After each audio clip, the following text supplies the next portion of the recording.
السلام عليكم، مرحبا بكم اليوم مع شهوة أكرم. وصفتنا ديال النهار اليوم كيف ما غتشوفوا معايا كاب كيك بطريقه سهله ومبسطه، وغادي تكون واحد الكميه تبارك الله ما شاء الله. غادي نخرجوا من واحد المقادير اللي هي بسيطه، 22 حبه صراحه للوليدات اللي ما كيبغيو يديو معاهم هكذا بحال هكذا الحويجات المدرسه، بحال هاد الوصفات البسكوي المادلين. صراحه هاد الوصفه سهله وبسيطه واقتصاديه وسهله بزاف، وكتحضروها في واحد الدقائق اللي هي معدوده. المقادير بسم الله، نبداو على بركه الله. كيف ما غتشوفوا معايا ان شاء الله غادي تكون مقادير مضبوطه وما تخافوش منها. عندي كاس ديال الحليب، كاس ديال السكر سنيده، كاس ديال الزيت، 3 الكؤوس ديال الدقيق الابيض، 4 ديال البيضات بحراره المطبخ، وكاس ونص ديال المايزينا او انشا، كاس ونص كلشي بعبار، كاس العنبه. عندي هنا 2 ساشيات ديال خميره الحلويات، 2 ساشيات ديال السكر الفاني، قبصه ملح، وهادو حبيبات الشوكولا كيف ما غتشوفوا معايا. غادي نحتاج واحد 4 ديال المعالق كبار، قبصه الملح كيف ما قلت كيف ما معوضاكم. طريقه سهله وبسيطه. الحليب كيكون تا هو بحراره المطبخ. غادي نجيب واحد الجبانه فاش غادي نخدم. ممكن هاد المكونات غادي تخدموهم غير بالخلاط اليدوي، حنا مهم هو تخلطوا البيض مزيان مزيان. انا عندي الخلاط الكهربائي غادي نخدم به، ولكن نتوما ممكن تخدموا بالخلاط اليدوي ما فيهاش الفرق، غير هي نخدموا البيض مع السكر مزيان حتى كيذوب داك السكر ويعني ويتبدل اللون ديال البيض ديالنا، يعني ماشي ضروري تخدموا بالخلاط الكهربائي. صافي غادي نخدم مزيان البيض مع السكر، ضروري نخدموا البيض مزيان مع السكر كيف ما قلت لكم، غير خدموه حتى كيتبدل اللون ديالو صافي. وكنجيب داك الكاس ديال الزيت وكنبقى نضيف بشويه بشويه. السر في هذا الكاب كيك باش يجيكم زوين ويجيكم يعني كميه وفيره، حتى هاد التخلاط كتبقاو تخلطوا وما كتحبسوش، وكتكبوا الزيت بشويه بشويه، وحتى الخلاط اليدوي كذلك. صافي كنضيف هذاك الحليب حتى هو بحراره المطبخ، وكنضيف هذاك الدقيق، وضروري ما نغربلوه. كنضيفوا الكاس الاول، وضروري كيف ما قلت لكم نغربلوه. كنضيفوا هذاك الكاس ونص ديال النشا.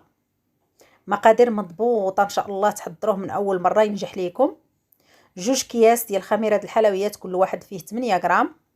نغربلوا المكونات ديالنا كيف ما شفتوا معايا. الخميره عندي هنا دايره كويرات، ضروري نغربلها. والكيك ديالنا كيجي خفيف. هذاك المايزينا كتخلي الكيك ديالنا يجي خفيف ويجي هشيش وزوين، كيجي بحال ديال المحلابات. وغادي نكمل نستمر بنفس الطريقه. هادوك 3 الكؤوس كنضيفوهم كاملين، الخليط كيصبح لنا بحال هكذا.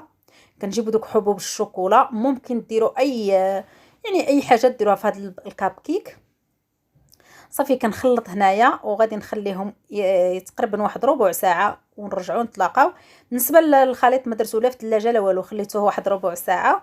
وجبت هاد القويعطات عفوا، هنايا عندي هاد المغرفه طاحت لي هكذا. المهم على والو كتسلت لي.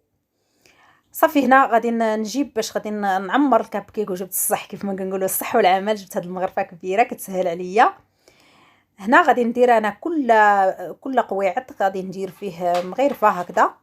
المهم كنخلي واحد شويه فين كيخمر لي، فين كيطلع لينا ملي كنديروه في الفران.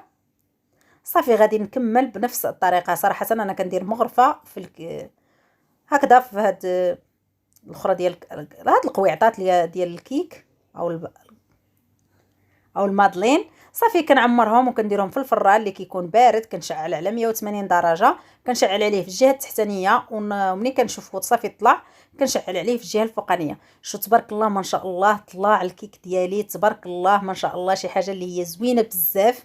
هنا ممكن تزينوه، انا بغيت نخليه هكذا، بغيت نستعملو لوليداتي، بغيت نخليه بلا ما نزينو.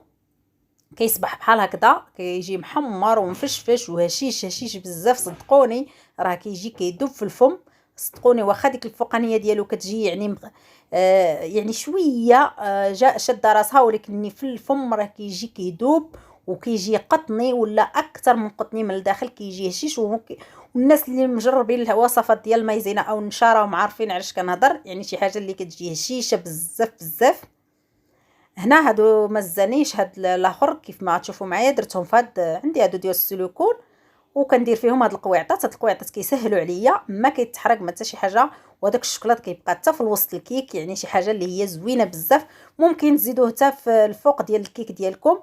نتمنى من كل قلبي تجربوه لوليداتكم وتردوا عليا في التعاليق ديالكم الى عجبوكم بحال هاد الوصفات خليوها لي في التعاليق. نتمنى ما تحرمونيش من دعيواتكم، تشاركوا الوصفه مع الاحباب والاصدقاء ديالكم ونقدمها لكم بالصحه والراحه ان شاء الله.